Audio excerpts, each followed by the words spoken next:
about the goalkeeper. We've already done the criticism today of those 2 goals that we felt he should have done better in. Just interesting to hear the manager saying, I'm happy, and not really wanting to talk about it. Of course, he's going to avoid those questions, right? He just said he brought Raya in, to be or to fight for that #1 spot. So you're going to protect your players, which, all good managers would do. And they've won.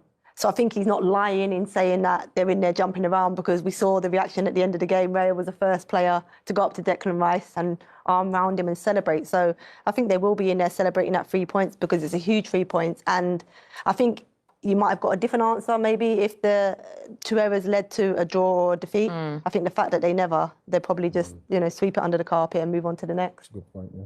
Yeah. Absolutely. He's also, we see the camera going to Aaron Ramsdale every time there is a narrative that's been created, and it is a big talking point. Yeah.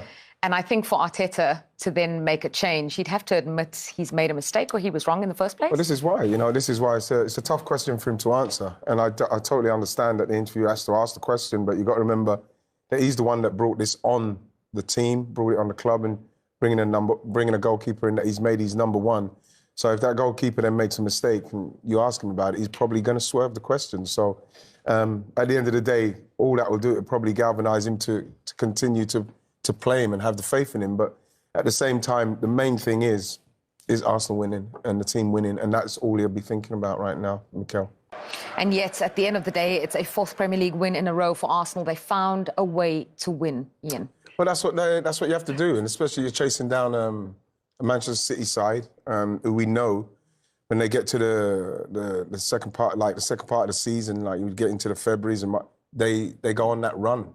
And I think that all Arsenal have to do is stay in touch as long as they can. And games like this, I think that would have been a definitely big 2 points dropped if they didn't get that. So, you have to stay in the games, and you have to, in the right moments, the quality comes through, and you have to punish teams. And unfortunately for Luton, again, they'll learn a harsh lesson that, when you're playing with players of this quality, you can't give them an inch, because they'll take advantage of it.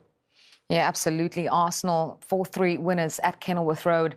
In the second, our latest kickoff tonight, we had a double-header, don't forget, earlier on at Molineux. 1 goal was enough to win it for Wolves. Hee-Chan Wang with the only goal, the match winner, it turned out, against Burnley. Plenty more goals at Kenilworth Road, those 7 in total, including the very, very late one from Declan Rice to earn all 3 points for Arsenal. That's got Wrighty dancing in the studio here. So